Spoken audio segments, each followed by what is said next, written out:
They ain't ready for that mate. They so dumb. Man, them whole ass approach me now, okay? Young Thug and Charleston White recently got into a furious altercation, and the clip that went viral has people talking. Things got out of hand when Charleston White publicly stated that he was ready to put Thug in jail. Let's talk about the real event and the widely shared viral moment. That evening, Miami showed up. On Saturday, March 28, 2026, one of the year's least well-known celebrity events took place in Miami. Drewski was throwing what he referred to as the Could Have Been Love reunion. Comedian and content creator Drewski has a substantial following base thanks to his Could Have Been routines. It brought together a wide range of celebrities, hip-hop titans, and online superstars under one roof. People pulled up to vibe, cut it up, and be seen. Nobody expected static, and nobody could have predicted the type of video that would send social media into a frenzy before the sun rose on Sunday morning. But that's exactly what happened. Charleston White was present at the event. If you recognize Charleston White, you already know what time it is when he walks into a room. He has a talent for seeing smoke, or maybe the smoke finds him. It never ends quietly, whichever way. He boldly describes himself as a snitchologist, a comic, and a community activist. A man who has been grinding for years, criticizing artists, exposing the hypocrisy he witnesses in society, and showing up to every big feud, courtroom update, and controversy that hits the streets with the same fervor each and every time. Soulja Boy has been maced by him. He has reported rappers to CPS, while he has made threats to prosecute individuals when they were in front of him. This is his entire brand. He uses this as his playbook. Because of this, he has become one of the most divisive and erratic figures in hip-hop, and 90% of the rap community finds him intolerable. Young Thug was also inside the structure, and just so you know, Thug has only been out of the federal system since October 31st, 2024, as part of the well-known YSL RICO trial from Atlanta, one of the most talked-about gang and racketeering cases in hip-hop history. He spent about 2 years behind bars. After the case was finally resolved, Thug entered into a mixed, no-contest plea agreement that sentenced him to 15 years of probation and a 20-year backloaded sentence that would be activated the moment he made a mistake. Family. That final section tells the whole tale. On one infraction, one poor decision, one ugly night, 20 years on ice, patience, and waiting all come crashing down on him. So picture it. The man decides to face Charleston White at a Miami party with his entire group after completing a 15-year probationary term. Young Thug and members of his entourage, his YSL henchmen, allegedly approached Charleston White backstage, someplace close to the arena, according to White and several allegations that have been circulating since that evening. According to White, Thug and his group attempted to assault him by arriving as a large group with the numerical advantage, believing that being encircled by the squad would be sufficient to agitate White and force him to stop talking. According to White, things did not go their way. White claimed that what Thug said was not at all subtle, that White recorded a street threat as an explicit threat of violence. The message was further clarified by one of Thug's boys. There, he was on the verge of death. White claimed that one of Thug's associates grasped or reached for what he thought was a strap. The motion should never be entirely drawn, but it should be apparent enough for everyone nearby to understand what was being said. The associate said, "Don't lose your life in here." Charleston White's answer, "Homie took out his mace. Not his own heat, not his hands. He took out a canister of mace. The same bare mace he has been referring to as undefeated for years, and stood his ground at the event while security personnel and people wearing security shirts scurried around attempting to defuse the situation before it got out of control." Wait, and they tried to rush me. Them niggas tried to rush me, y'all. Guess what they did? That mace has been White's hallmark move since the Soulja Boy incident in 2022. It stopped Soulja and his squad cold back then, and it performed its function at this occurrence once more. According to White, before the situation got out of control, security managed to contain it. No one was arrested at the scene. No physical injuries were reported. Pulled that mace out on him, and it was that barrel mace. That barrel mace is undefeated. However, White was far from finished. Charleston White was on his phone, camera up, posting on Instagram before most people even realized what had happened. He spoke directly into the camera with that icy, locked-in attitude that causes people to stop scrolling and watch the entire thing. In a widely circulated video that was uploaded that same evening, White is seen standing apart from Thug and the group, listing every detail of the altercation aloud, and outlining exactly what was going to happen next, step by step, like a man reading from a legal document he had already written in his head before he even arrived at the party. Jeffrey Williams, let me explain something to you. You on probation, right? He was not just trying to get the clip out there. He wanted the whole internet to understand the legal weight behind what had just gone down. He walked through it piece by piece. Who said what? Who was where? What the specific words meant under the law, and why every element of this interaction was a genuine problem for a man already living under a plea deal that could send him away for decades. You just approached me, threatening me. Your words was, we step on. Okay. Then White dropped a detail that most people watching the clip would have just blown past. He pointed out that this was not some regular club parking lot. This was not your typical venue for an event, and the event took place on government territory that was under the control of the Government Aviation Administration, and it's more than simply a flex. It really does matter. Threatening someone when they are purportedly holding on to government property is no longer a local issue. The federal government has jurisdiction over that. Furthermore, federal involvement is the last thing you want anywhere near your name. You didn't say I, you made it plural. You said we, so that seemed coherence. A gang.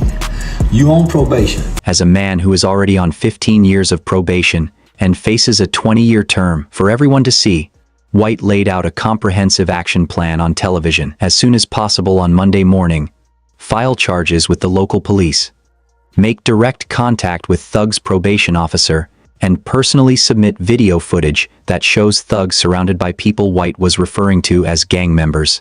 According to the conditions of Thug's probation, this alone might result in a violation hearing, obtain a restraining order for his personal safety, and notify the federal authorities about the property they were on at the time of the incident. He claimed to have pictures of everyone Thug was with that evening.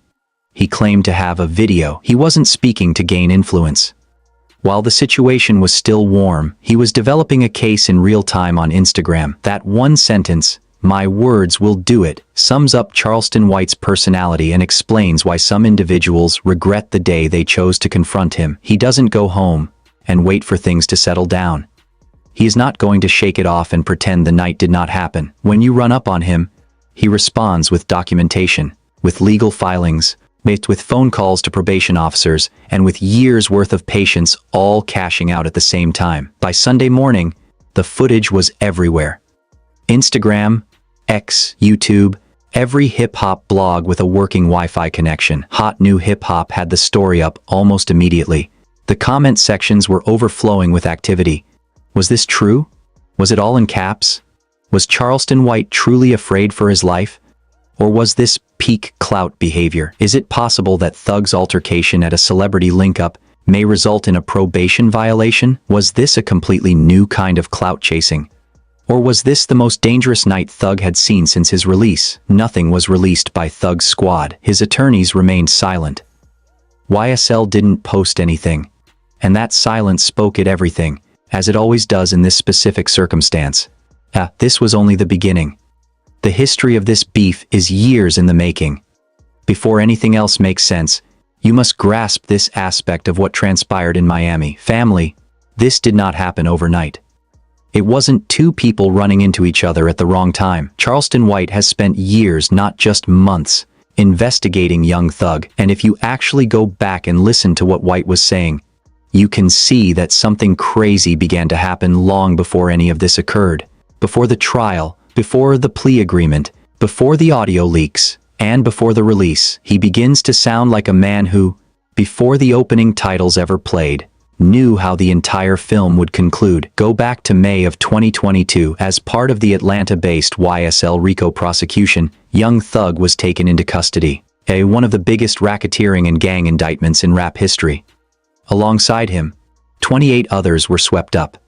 The state of Georgia came in saying YSL, Young Stoner Life, was not just a record label. They said that Thug was at the head of a criminal street gang operating under the Bloods banner. The charges were substantial: conspiracy, drug trafficking, murder, and assault. The entire culture shook when they cited rap lyrics as proof, and as the co-defendants started making their decisions, the whole thing started to crack down the middle. Charleston White was loudly and proudly celebrating on camera, while the majority of hip-hop was either standing in Thug's corner or at the very least observing from the sidelines with their arms folded. The arrests, he said, were a victory for the black community. He then made a firm prediction that Thug will turn himself up within 6 months. He spoke as though the receipts were already secured in a safe.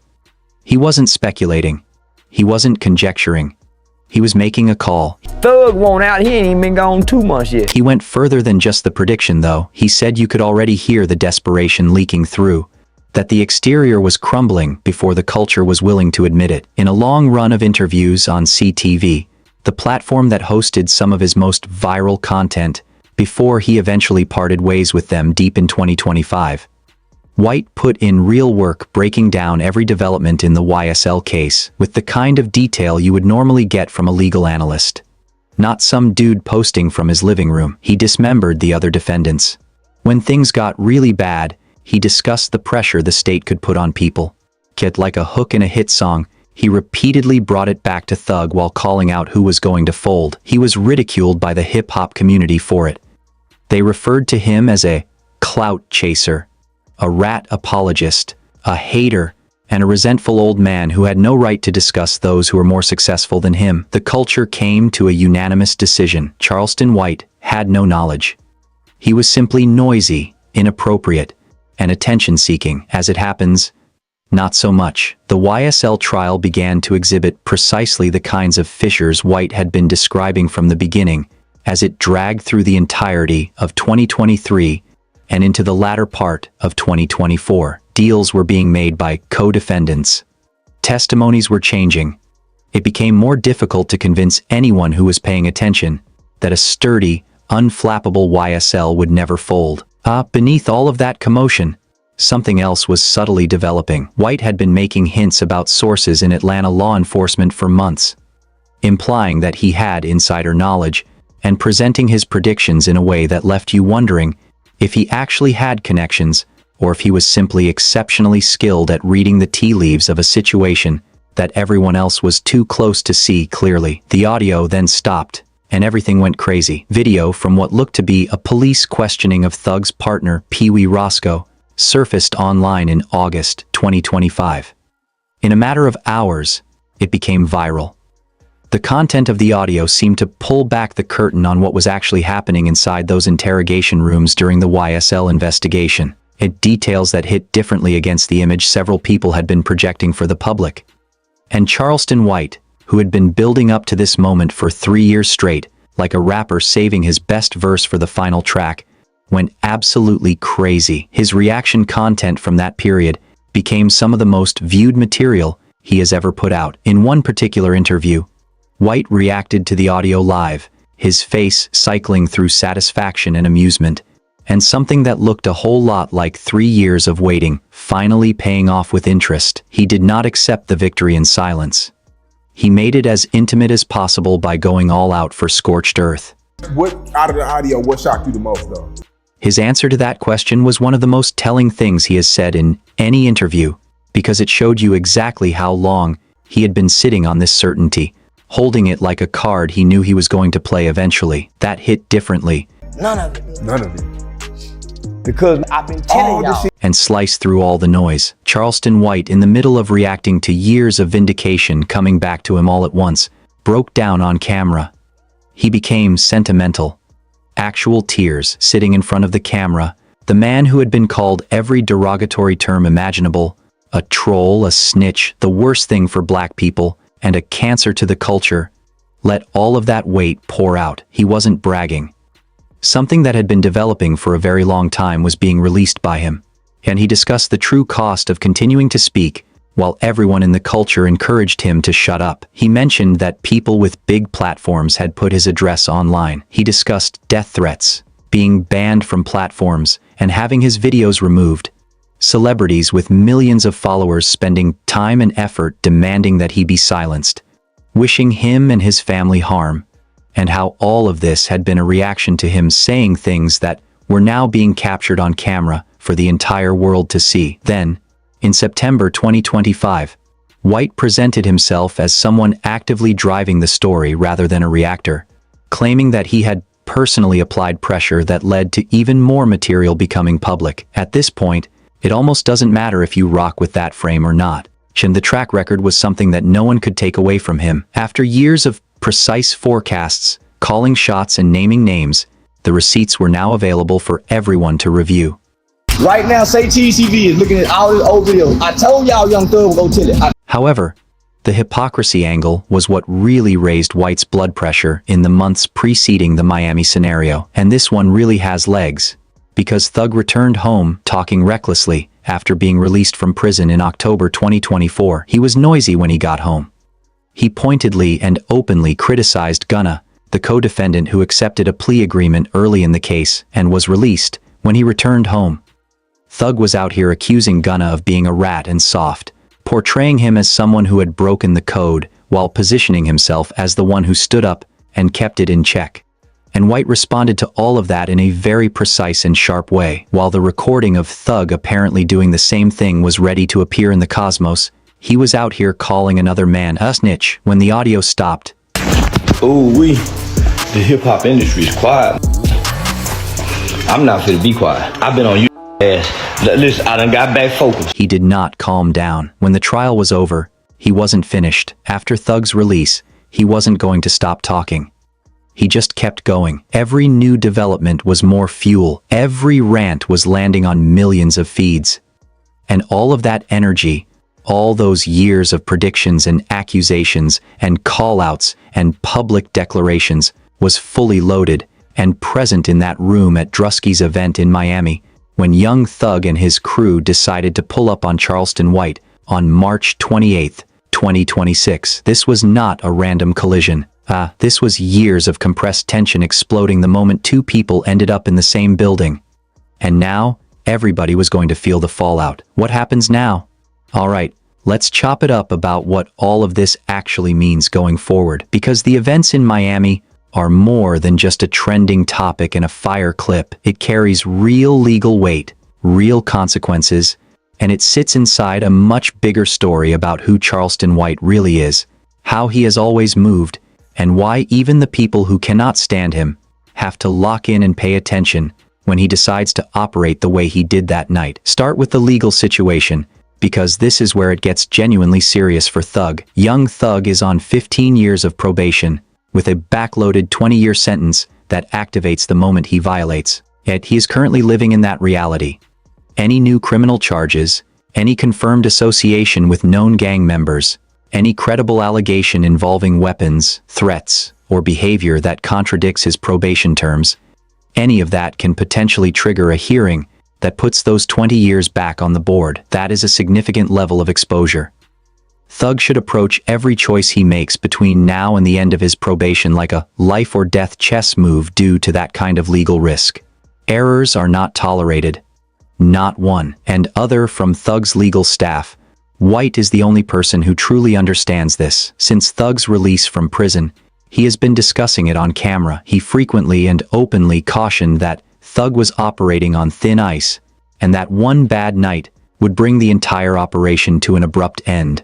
White's declared strategy through Monday, March 30th, 2026, deliver video proof to Thug personally, get in touch with her probation officer, and file a formal police complaint and accusations. See the FAA property aspect of the conflict when requesting a personal protection restraining order and involving the federal government. He sounded like a man who had been practicing this identical scenario in his head for years as he repeated this idea.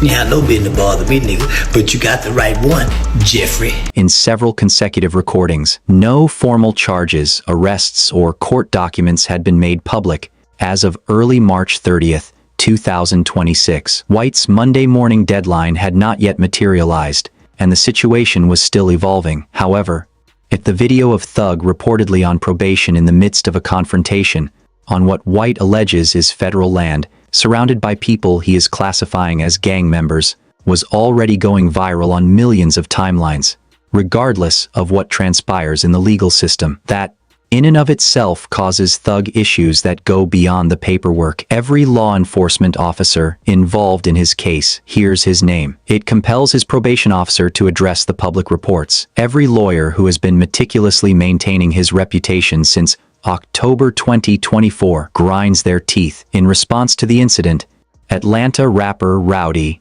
who has his own convoluted past in the streets and his own lane of commentary on YSL, publicly warned Thug and made a dark joke about losing his troll target if White's legal actions were successful. Yeah, and you can learn something crucial from that response. This was not being viewed as theater by those who truly understand street culture.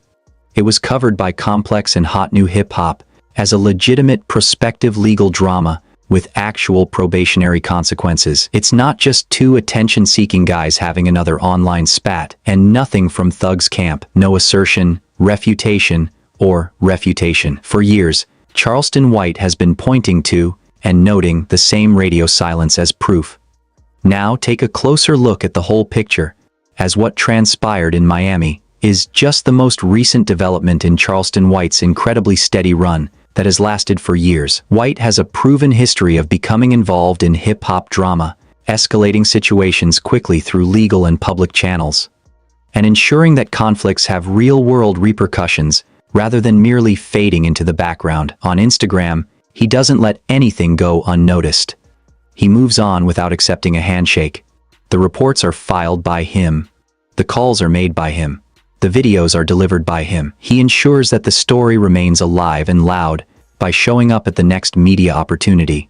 When Soulja Boy allegedly pulled up on him with a crew from a Sprinter van, he pulled out a mace. He then detailed the entire incident on DJ Academic's platform so that everyone in the culture could hear it. I want to remind Soulja Boy, you ain't got no op. He did it with finesse 2 times and Lil King, calling CPS directly after watching a 10-year-old child in what he viewed as a dangerous exploitative environment, and then defending every single step of it as the obligation of someone who actually works with youth for real. Yeah, I did.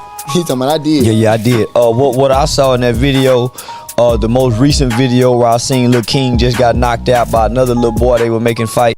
He did it with T.Y., with Boosie Badazz, with Jay Prince and his son, with Lil Durk, with names stretching across Atlanta, Houston, and Chicago. He came out celebrating Lil Durk's arrest with the same energy he used when Thug got locked up. He offered his opinion on 50 Cent versus Big Meech, and 50 Cent publicly co-signed it and utilized it to promote his own show, resulting in one of the most surprising partnerships in contemporary hip-hop culture. He shared his opinions on the Drake-Kendrick scenario, what most individuals in the industry just murmur in the back of the section. He has been saying out everywhere he goes. And for every time the culture has called him a clown, a troll, as a man desperately clinging to relevance off the coattails of more successful people, something keeps happening. He keeps being right, not about every single detail, but about the big picture, about where things were heading, and what choices would lead to what consequences. He consistently lands near enough to the goal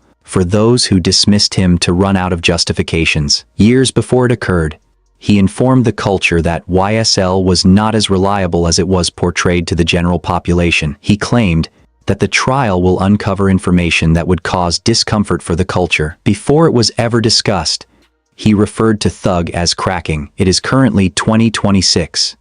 Thug is the recipient of a plea agreement that carries a 20-year prison sentence. Additionally, he allegedly approached Charleston White at a Miami party while wearing CQ shirts in front of security, witnesses, and cameras. White has consistently presented himself on the internet as a sincere youth champion. Before he ever had an online following, he worked for years in Texas legislation, gave speeches in juvenile institutions, trained county probation departments, and created something that was true on paper. He brings it up specifically to emphasize that he is not an activist street guy. He is someone who completed the task before the cameras arrived. You cannot learn anything from him about what transpired in Miami that evening, Regardless of whether you agree with that framing or think it is a convenient story, he attended a celebrity function. A complete team supposedly outnumbered him.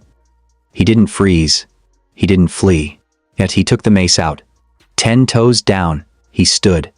And before the evening was even over, he began constructing his legal case. 20 years are currently hidden in the backdrop of young Thug's existence. He still has to serve 15 years of probation. Since landing in October 2024, he has been working to restore his reputation and legacy, which were severely damaged by the RICO trial. Additionally, he has Charleston White in Miami stating on camera, on federal grounds, that he will file charges in the morning, complete with photos, video, and a direct connection to his probation officer. For years, he has told anyone who would listen, "I see you. I know what you did, and I am not going anywhere." Miami recently affirmed that he meant every word. Similar to this video. To learn more, click on the card that appears on your screen.